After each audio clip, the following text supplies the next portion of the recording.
Bonjour chers frères et sœurs de l'église de l'île Jésus. Nous sommes aujourd'hui le vendredi 16 octobre 2020 et nous sommes rendus à la capsule numéro 18. Depuis quelque temps, nous étudions le thème suivant, l'assurance du salut.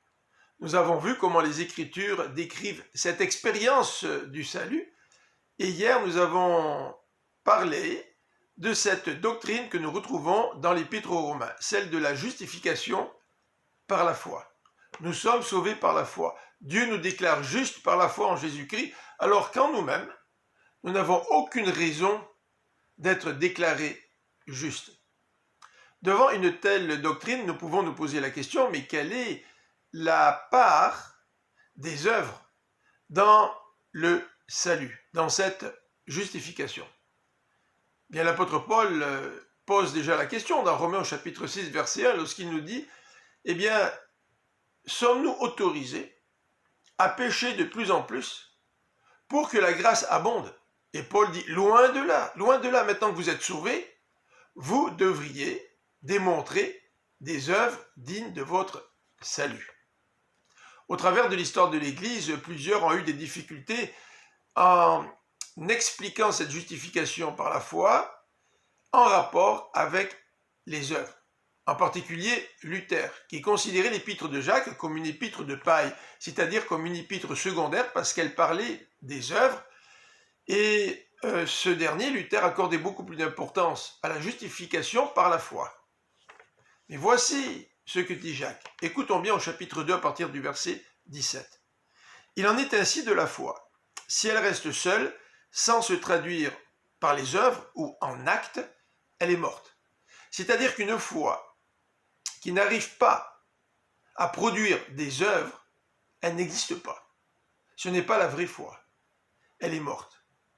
Quelqu'un dira, dit Jacques au verset 18, l'un a la foi et l'autre a les œuvres. Eh bien, montre-moi ta foi sans les œuvres et je te montrerai ma foi par mes œuvres, répond Jacques. En quelque sorte, les œuvres sont les conséquences ou l'expression d'une véritable foi. Le verset 19 nous dit, tu crois qu'il y a un seul Dieu, c'est bien, mais les démons aussi le croient et ils tremblent. Et les œuvres des démons ne sont pas des œuvres d'être régénérés.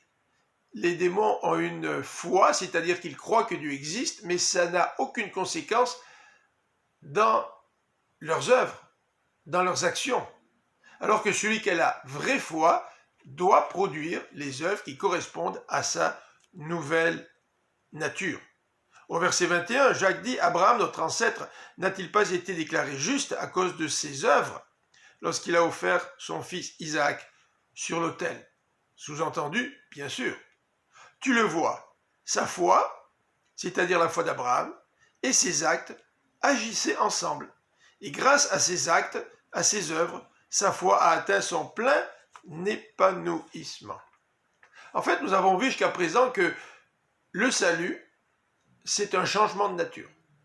Et si nous avons une nouvelle nature, forcément que cette nouvelle nature va se manifester par des nouvelles œuvres. Les œuvres ne sauvent pas. C'est la foi en Jésus-Christ qui nous sauve, et une fois sauvé, le chrétien va manifester des œuvres qui correspondent à sa nouvelle nature.